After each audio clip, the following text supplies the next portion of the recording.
welcome to Sacred Justice, a podcast that features discourse rooted in the pursuit of justice as sacred practice. Our weekly discussions reflect on current events, art, media, theology, and how they intersect with the movements for freedom and liberation. We hope that through these conversations, we can foster inclusivity by expanding our learning opportunities. We hope to cultivate digital community beyond the confines of our campus. And we hope to reconnect the church's social and spiritual callings. Join us for the journey.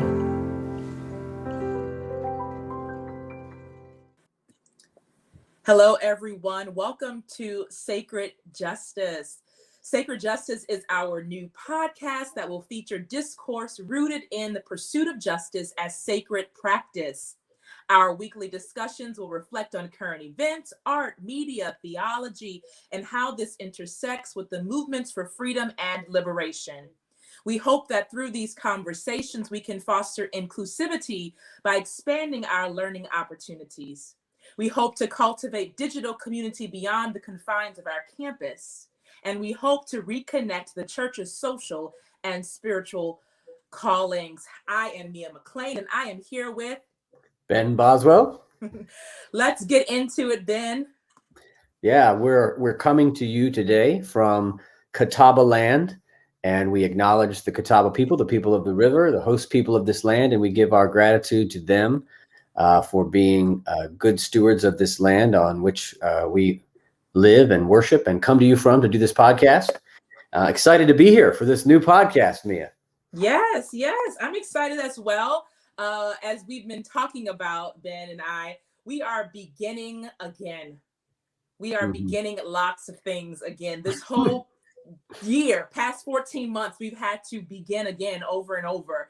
And so this is the theme and the topic for today's podcast. And I'm sort of stealing it from the title of Dr. Eddie Glaude Jr.'s most recent book, Begin Again, which, Ben, you have quoted in sermons a lot. I don't know if you want to talk about that. I'm all about that Eddie Glaude book. I mean, I'm all about James Baldwin, so I'll read anything. And Eddie's also amazing, but anytime somebody writes on James Baldwin, I will be reading that. And it's a great book on James Baldwin, and a great follow-up. I've been, recommending it as a follow-up for folks after they go through the course that we created to kind of take them to the next steps after they've read some Baldwin, to go read this book by Eddie Glaude. So and I love the concept that he comes up with of Begin Again. Yeah. And I'm also thinking that we are in the season of Easter, post-resurrection, where we are beginning again in many ways, not in terms of the lectionary or the liturgical calendar, the traditional liturgical calendar, but post-reserection, you think about the stories of Jesus and his followers having to begin their movement again. And so this is the season that we're in. I feel like a lot of us are post-resurrection. We're post-crucifixion, the pandemic crucifixion. We are just starting to get glimpses of hope, resurrection hope. And so now we are heading into this season of beginning. Well, I don't want to have to quote for myself here, but in my Easter sermon, I talked a lot about how reform is not the answer. Resurrection is the answer. That actually that was Palm Sunday. Reform is not the answer that God provides, or that the narrative life of Jesus provides to the problems of the world. Resurrection is the answer to the problems of the world, not reform. Jesus doesn't reform anything, right? It's all resurrection. And so I think that's an epistemological shift that Christians sometimes need to make, because we get really, really passionate about reform and gradual change, and or changing things. I like to think about it as controlled change. You know how you can do a controlled burn? Controlled demolition? Yeah, we want controlled change. I'm in control of this change. Of course, that's not really how change happens. It's often chaotic and disruptive. But we're looking toward resurrection. We're looking toward new creation, Paul's language for resurrection. I think that it's a really good season for us to start something new. So, I mean, it's amazing to me how we're beginning not only this new podcast in the season of Easter, which is the season of new beginnings, but we're also in this moment of America being made new, hopefully, it's actually maybe more like America is clear. It's now clear America needs to begin again, to use Cloud's language. And we're also in this moment of like, we have no choice but to begin again because of COVID. And it's like, we're not going back to normal. We're refusing the desire to go back to normal. That sort of nostalgia for normality. We're trying to figure out what the new world is that we're walking into, that COVID has given us. Yeah. This new world, a whole new world. Oh my! Are we going to get some singing on this podcast? You said art. Now you wrote that part into the description of art and music and things. So okay. All right. I'll take the blame for that. But yes, when you come out singing from Aladdin right out of the gate, I mean, we're going to definitely have to deal with pop culture and all that stuff. Yep.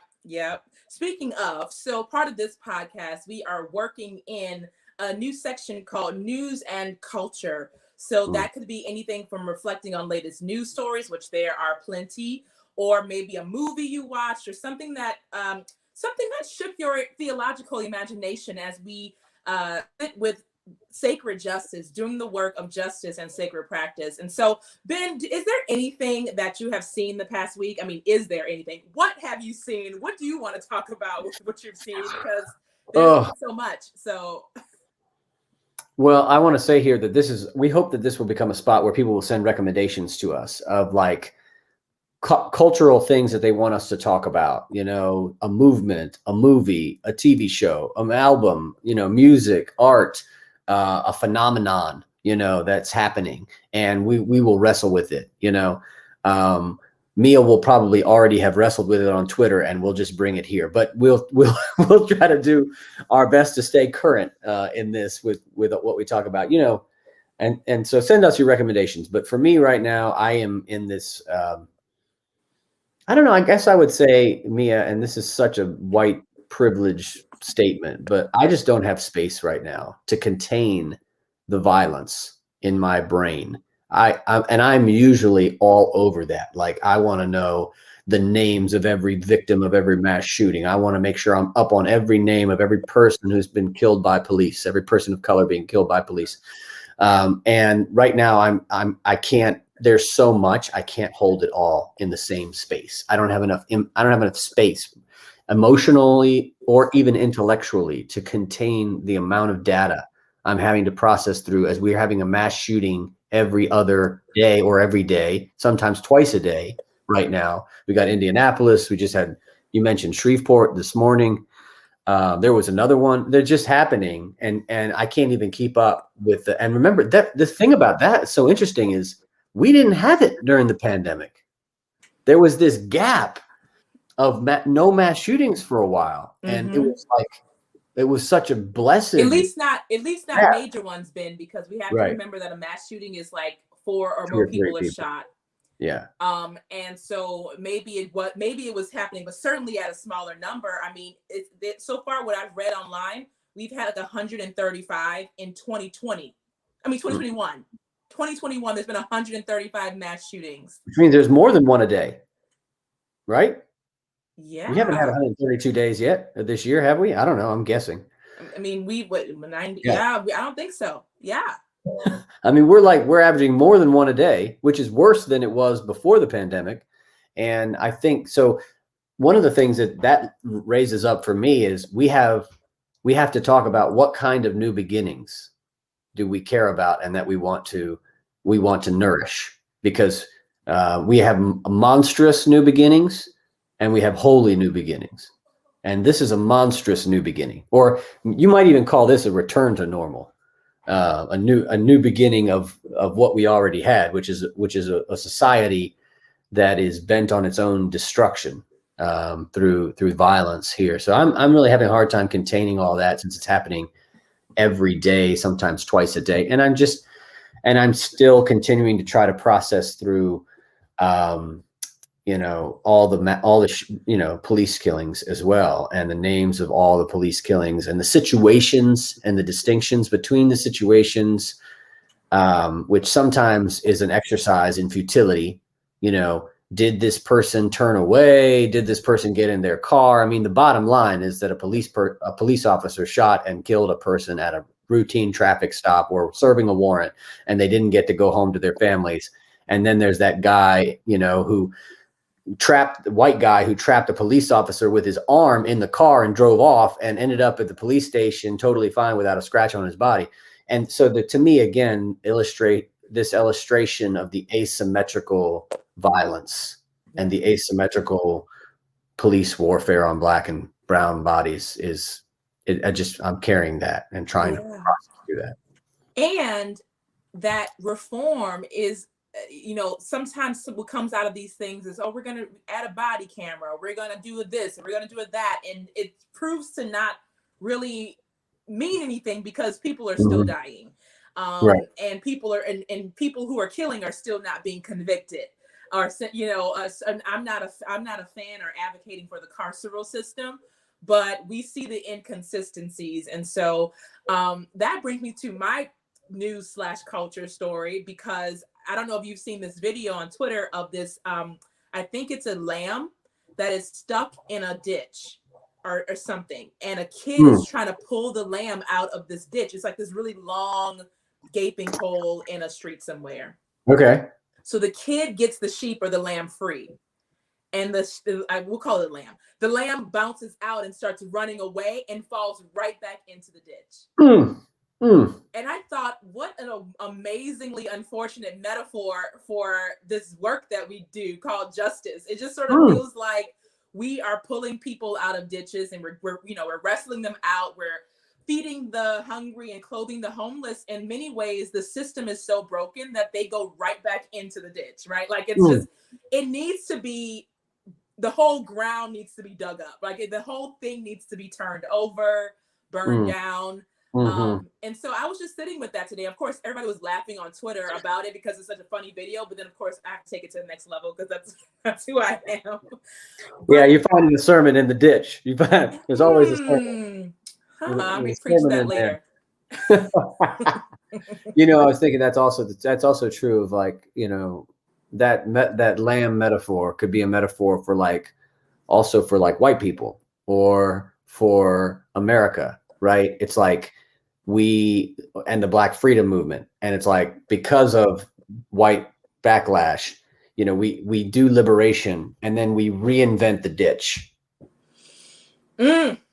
So then we do liberation again, and then we reinvent the ditch again, you know. And I was just thinking about, you know, it's like slavery, Jim Crow, lynching, war on crime, war on drugs, mass incarceration. In there, we throw some redlining, sprinkle in some redlining and restrictive covenants, and we have this. We're just replicating slavery by another name every time we can, through whatever means we can, which is back to your point about reform.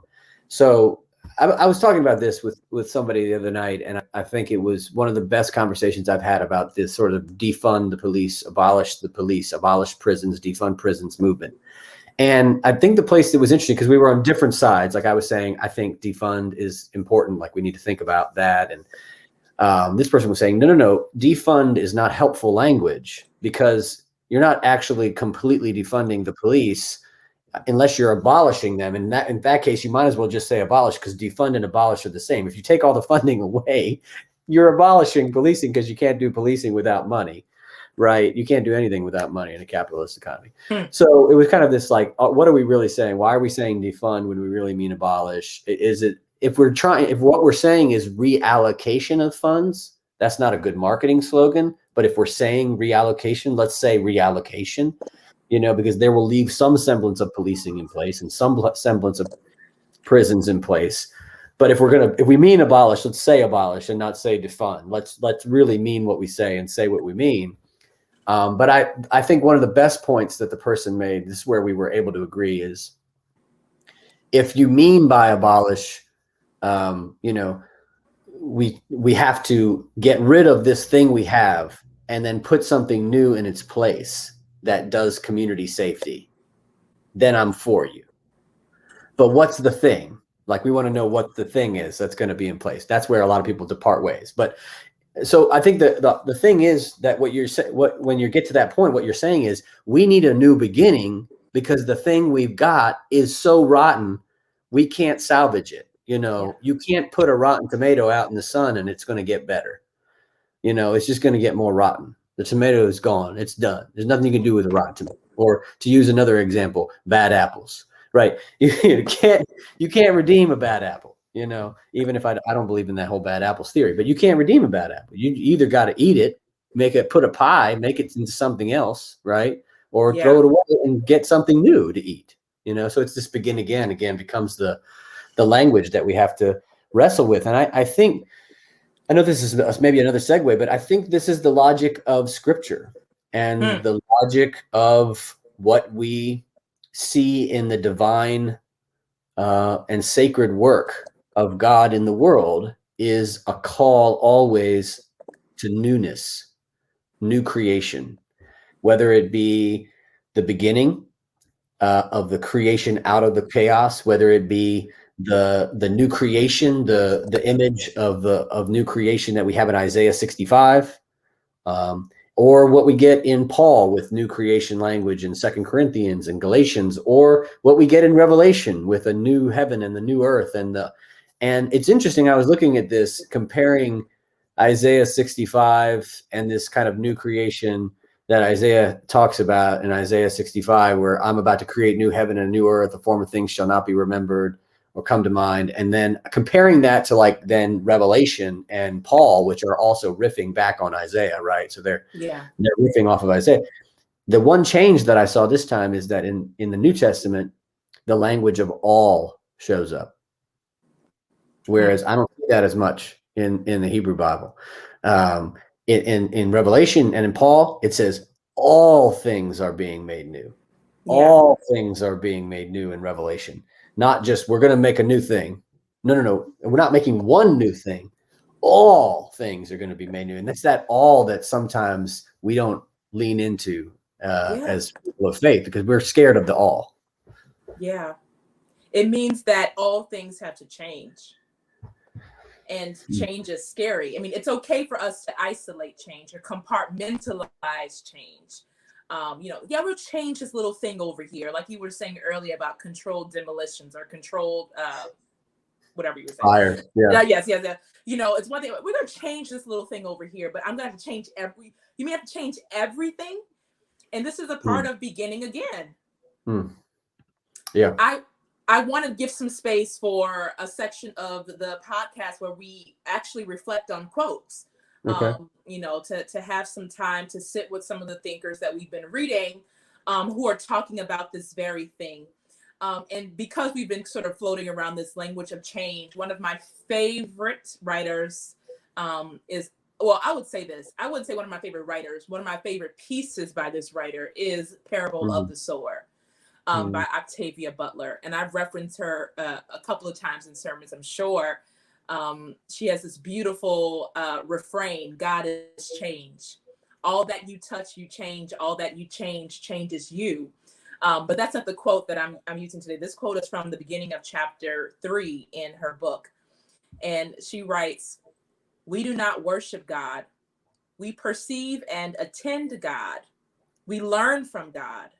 With forethought and work, we shape God. In the end, we yield to God. We adapt and endure. For we are earth seed, and God is change." Mm-hmm.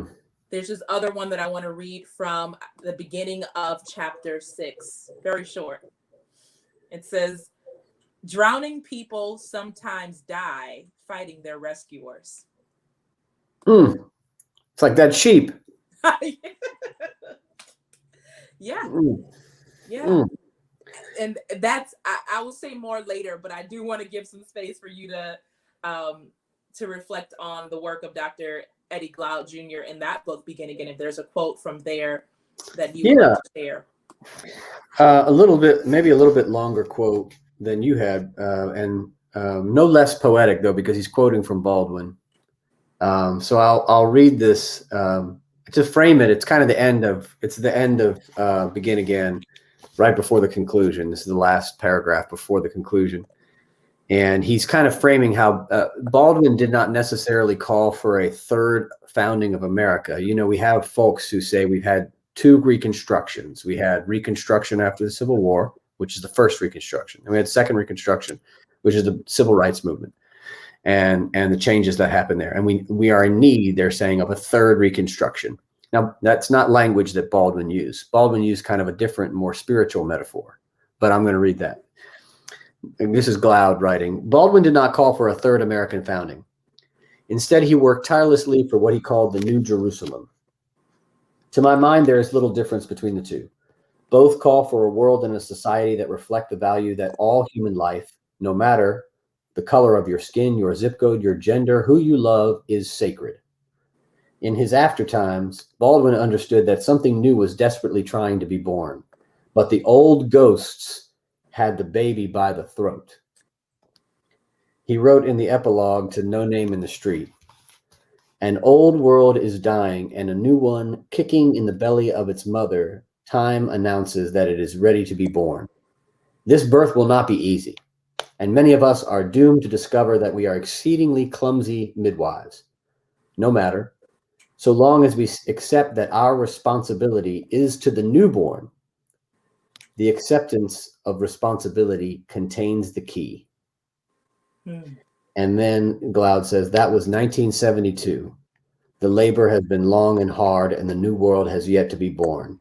We are now in our after times, but responsibility has not been lost. Whatever happens next will be up to us. Responsibility. Responsibility to the newborn. So this is, I think, what the biblical witness in Scripture, and even I think Butler is trying to teach us, that the responsibility is to the thing that is becoming new. We don't have responsibility to the old that is dying. We have a responsibility to the new that is coming into being. And I heard recently this amazing thing where in Ella's song, the song Ella Baker wrote, which kind of has that chorus, "We who believe in freedom shall not rest." A number of the verses of that song are about the responsibility to the young people in the movement. We believe in the young people, that we will get out of the way and let the young people lead, that we will support the young people. If we can teach something, if we can share some wisdom, we will, but that they are going to do what we couldn't, that they have the potential to go where we wouldn't go. To face things we were too afraid to face. And I think that's also, when we say the responsibility to the new that is coming into being, it's also the responsibility to the next generation that is coming behind us. Yeah. Which sort of brings it back to that, quote from Octavia in that particular chapter about people die, fighting their rescuers. And I just think about, in terms of, even in the context of the church, right? That so many churches, I don't think ours is, but so many churches are dying, though we all have the potential, are dying because they are fighting the people who are trying to come in and help and bring new stuff to bring change that's going to be life-saving and life-giving change into our institutions. I mean, even when you look at churches, you look at sort of folks who are in that millennial category and younger struggling to get employed, right? Because we have these people who are generations older, perhaps wiser, maybe not, who are sort of holding on to power. And even when we're talking about this justice issue about police brutality or just about shootings, right? That a lot of the people who are in power are not the people who are the grassroots who are fighting for ontological shifts to be happening. And a lot of them are younger people. They're like they're 15-year-olds out here, right? 15-year-olds are holding people to the fire, to the flame. And we're not seeing the sort of fast progression because the people in power are comfortable. In many, many ways, the people in power are comfortable. Yeah, and I think there is a lack of urgency among those in power. And thank God, there is a sense of urgency among many who think that the world may not be there for them when they are my age or, my parents' age. So they're this is why I love the term Extinction Rebellion. I think that is like every social justice movement should take on the terminology Extinction Rebellion. Yeah. Right? It's like, because we are all bent on our own human extinction right now. And we have been about human extinction for a long time. And we have not reckoned with the fact that we are killing ourselves through a whole bunch of different ways, whether it be our economic system, whether it be the racial injustice, the history of white supremacy, I mean, I could go on, environmental injustice, the way we treat women, the way we treat people, same gender loving people, LGBTQ people, trans people. We're just bent on our own destruction, and again, it's all, it kind of goes back to that control. We want to control the change. Yeah. We don't want to allow change to be. I think I was mentioning this to you on the podcast. There's a podcast called the Emergent Strategy Podcast, and they are very influenced by Butler. And in the beginning, they say, we are about getting in right relationship to change. So they're using like Christian church language. Reconciliation. Right? Yeah, we need to be in right relationship with God. You hear that from preachers, but there's, instead of God, they put change. So we need to be in right relationship to change. What does it mean to get in right relationship with change?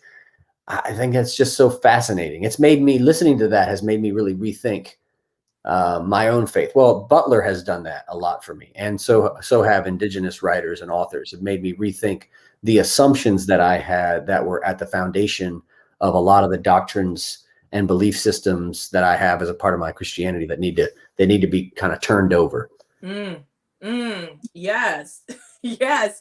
And that's uncomfortable, right, Ben? So what is it, if we shift toward looking at church, what is that discomfort, and how do we walk that fine line between wanting to push toward change and also recognizing that it can be painful, it can be uncomfortable? I'm thinking a lot about, as we begin again as a congregation to come back together in some form, it's going to look different, and some things are going to be different. What is that fine line that we need to walk? Yeah, I think let me just diagnose the problem first, I think, and then I think maybe we can figure out the line. To me, it's that age-old issue that you've heard a lot, but I think now it is amplified and intensified at the highest level it's ever been. And that is, there is nothing tied down anymore. I don't know if it ever really was tied down, but I mean, imagine we're on a ship and all gravity shifts, right? We're on a spaceship and we go into zero gravity. Everything starts to float. That is life right now. Nothing is tied down. Nothing is magnetized. Nothing is Velcroed down. There's nothing that's tied down. I'm talking nothing.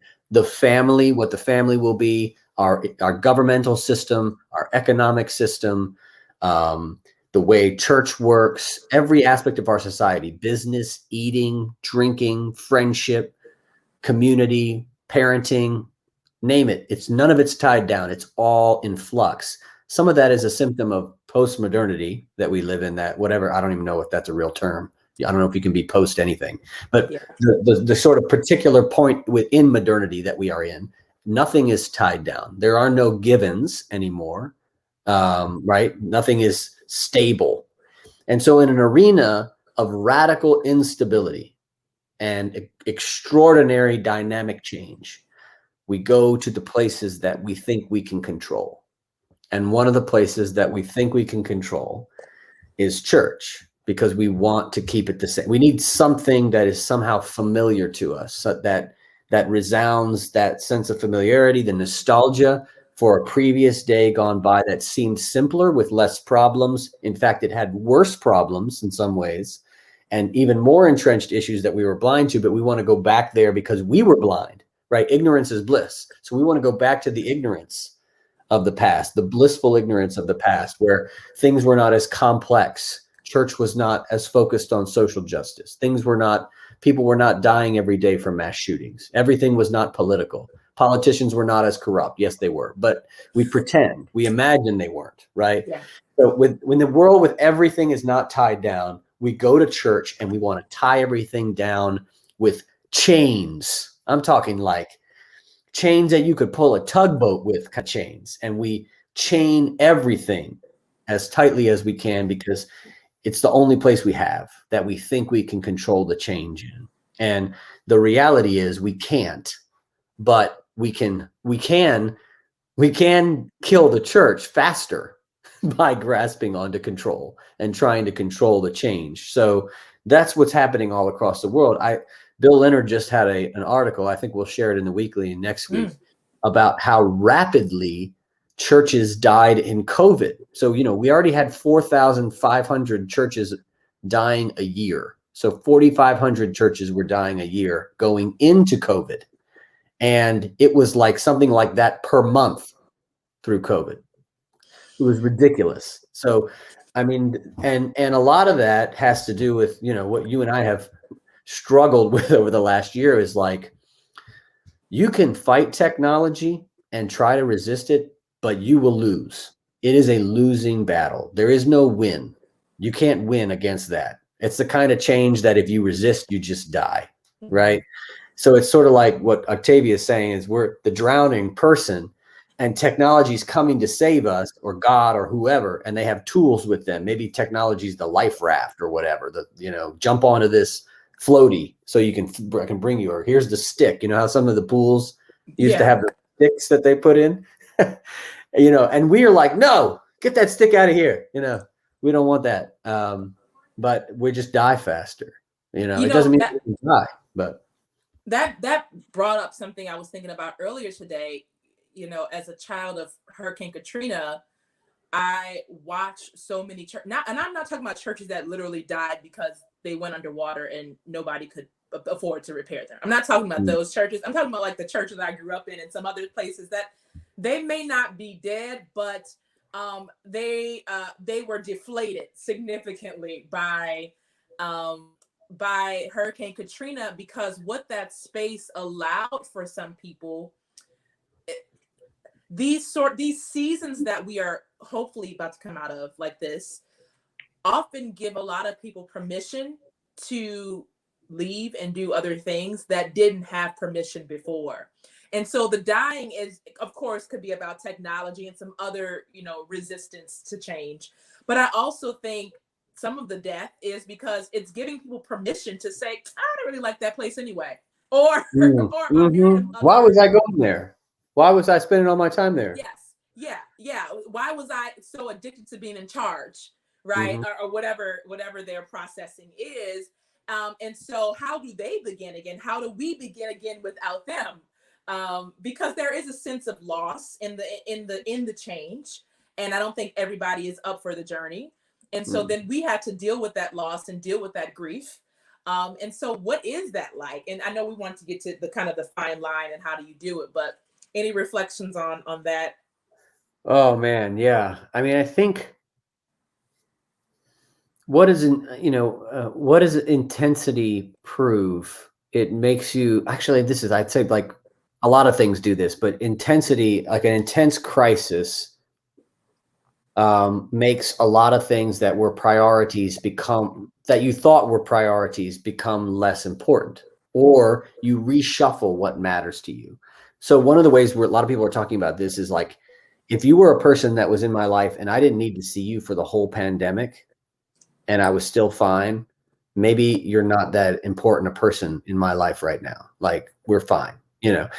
There's people thinking about that in terms of their friends, not like colleagues or something, but like they're friends, right? And people may be thinking about that in terms of church members. But as far as friends are going, if you didn't need to even talk to someone, like pick up the phone and call somebody and talk to them in the pandemic, maybe they are not a person that's, really that important for you at this stage in your journey, in your life, right?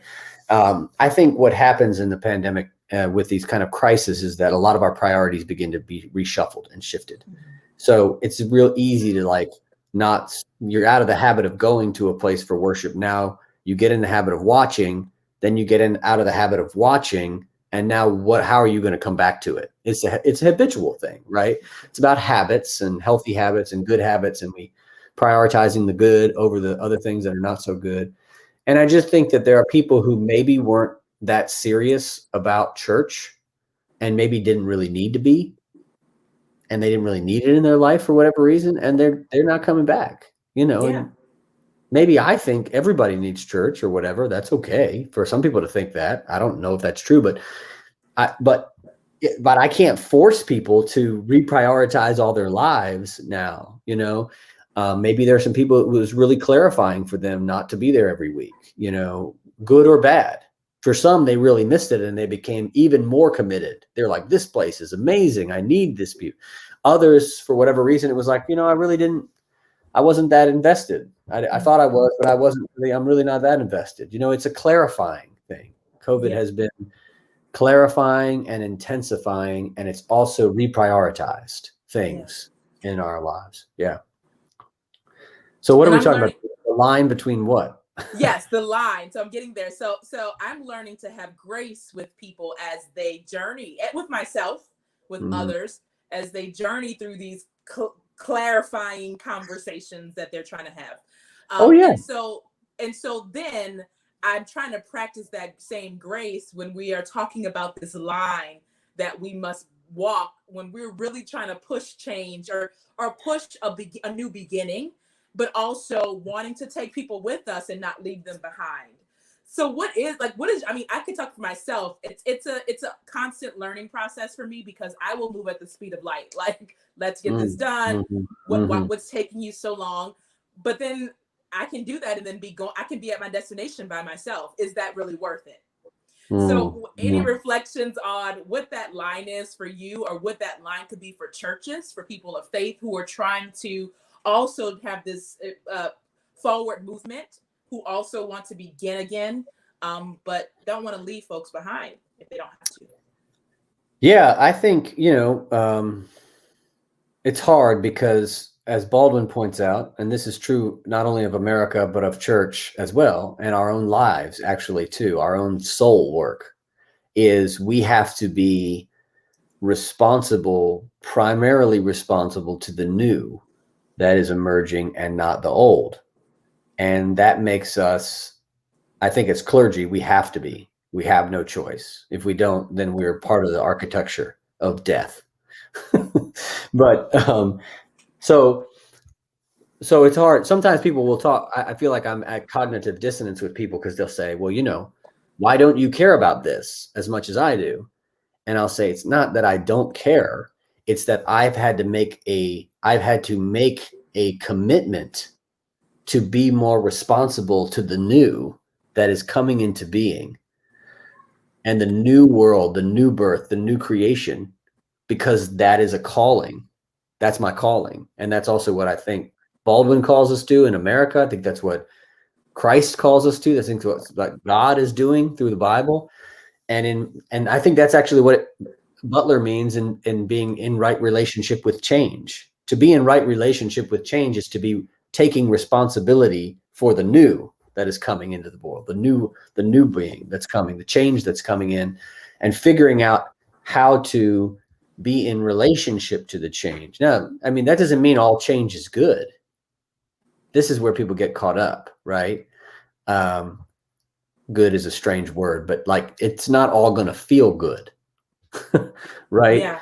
And it might not feel like it might feel like the kind of thing we want to resist, and so that's where we got to figure out how to get in right relationship to the change that's coming.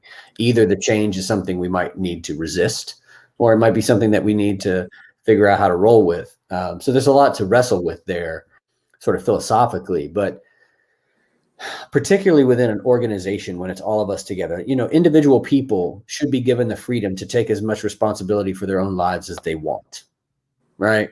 We got to give them that freedom. And that's why personal responsibility is never going to be the answer to the world's problems, because how do you hold people accountable? You can't make that a mandate. You can hold organizations and institutions accountable to a different set of goals and strategies and guiding principles. And that's where our churches comes in. If we were just running a number of individual lives, if you gave us, we could give people different plans. You're on the slow change plan, like a cell phone plan, right? You sign up for $100 a year and you get the slow change plan. You keep giving, you're participating, and we let you experience the world as slow and as familiar as you want. And then we have the middle plan, which is kind of like a little bit of change, but not too much that it's overwhelming. And then we have like high speed plan. I need high speed. Yeah. And so, but the problem is churches don't offer plans. We don't offer a variety of plans. We're not a service provider, right? Who can offer you buy this much internet or this much speed or whatever, or this much roaming data or, cloud space or whatever. We're trying to do what God's work in the world. We got one plan, Yeah. and we're trying to make sure as many people can come along with it. But at the same, I still think the principle of change management always holds true. And that is that there's always going to be 20% of people in your congregation who are going to go along with everything you're doing because they're sold out on the institution and you. And then there's always 20% of people in a congregation who are going to fight everything you do because they're not even sure they should be there. And they want everything to stay the way it always has been. They're the control folks. And then there's 60% of the people in the middle could go kind of one way or the other. They're not sure. They're still trying to figure it all out. And to me, it's like, you always want to worry about the 60. The 60 is the people to worry about, right? You don't want to worry about the 20 who are always with you. They can't make all the decisions for everybody. The 20 who are always against you, you can't let them determine everything for everybody. You got to work with the 60 who are trying to figure out what's the right thing to do. And they're not always going to be, sometimes need some convincing and some persuasion and some conversation and dialogue. And so, you get the 60 and now you got 80 because you got the 20 that were already agreeing with you. And then you can kind of move a church forward. But I do think it takes time. And, but I think it starts with that commitment. I mean, if we're not talking to one another on the same plane, if we're not both committed to the new thing God is doing, if we're committed to the old thing God did in the past, and I'm talking about the new thing, you and I are never going to talk. Yeah. Right. I remember one of my first sermons here, I asked, actually, I'm not even sure it was in a sermon. Maybe I did. I think it was the first sermon I preached. I said, are we more in love? Are our dreams, wait a second, how did I say it? Are our dreams about the past bigger than our dreams about the future? So, for instance, when folks in our church look back at the past, it's like the glory days of Marnie and Owens. It's also the glory days of when church all over the world was amazing, especially in America. It was like the Iron Age. Bill Leonard calls it the Iron Age of church because they were building a church on every block for years and years and years. And it was interesting. Gene Owens' tenure, who was our third senior minister, his tenure ended at the apex of the beginning of church decline. Wow. So like he comes to the end of his 20-year tenure. He's the third senior minister in the church's history. And at the end of his tenure is one of the years where they start to track rapid church decline, right? This is mid to late 90s, right? And that's when everything from there, everything goes crazy from there. And it's just been worse every year since then.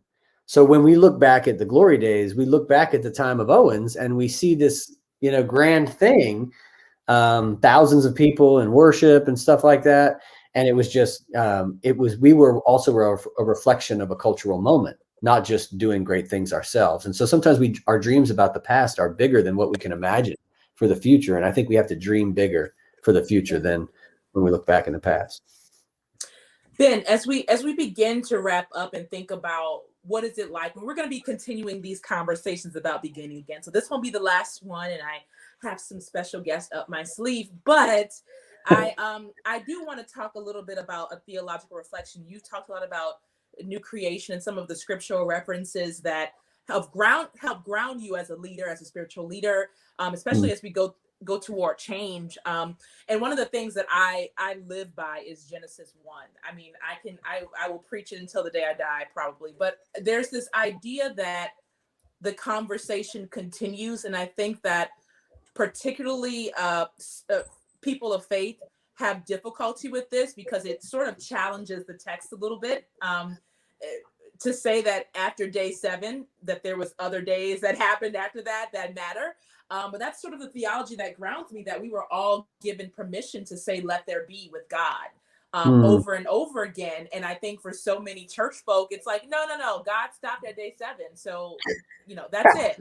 That's it. We're not, or senior minister emeritus stopped at day 7, or whoever was in, whoever is part of their mythology, of a space, no, that was them. They had the power. And I sort of feel like when you were talking earlier about people taking responsibility, there's a sort of way that people shy away from that kind of responsibility. They want to be in charge of various things, but they don't want to say, let there be, necessarily. Many people don't. No, they don't.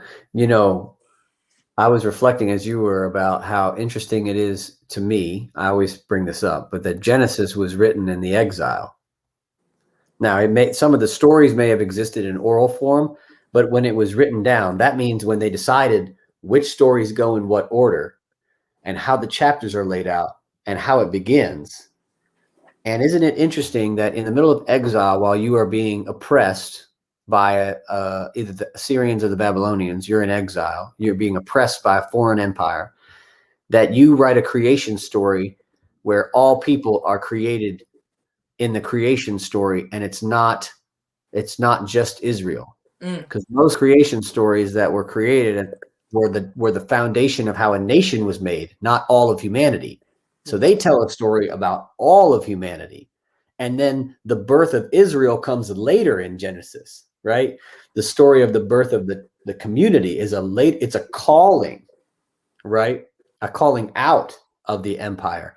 So the Genesis story is, first of all, it's an egalitarian story of that all people are made in the image of God, regardless of what nationality. That's a beautiful thing right out of the gate, right? But the fact that they wrote that in exile, to me, it's like, even though we think of Genesis as the beginning, it was really a new beginning because it was being written in exile. And they were saying, this is how we want to start again. This is how we want to begin again, is with a new thought about how we are all really connected. And then Israel was created in this way, but we're all human beings. We're all united in that humanity as being created by God. And we're going to begin again with that story while we're sitting here in exile, being oppressed. To me, there's something beautiful about that. And similar to kind of how it's very similar to the way in which people of color are calling America to begin again in the midst of occupation, in the midst of oppression, saying we got to start over. Because we don't undersee each other's humanity right now. We're not treating each other as, let alone as Americans, certainly not even as humans. Yeah. And so that's why we got to start over. Yeah. Oh, that piece, beginning again in exile. That is so, I'm going to chew on that. I'm going to chew on that for next episode. Beginning again in exile. Yes. Listen, Ben, this was a fruitful conversation. Yeah, it was fun. I'm glad we're getting started with this podcast. This is so fun. We're excited to take you all on this journey, and we are open to your feedback and thoughts. So if you have any questions or comments, please email me, Mia McLean. You can email me at mmcclain@myersparkbaptist.org. Let me know your thoughts, and we'd love to incorporate them into our episodes. Until next time, thank you. See you later. Bye-bye. Friends, that was our episode this week. As always, please email your questions and your suggestions to Reverend Mia McLean at mmcclain@myersparkbaptist.org. Until next time, take care. This is Sacred Justice.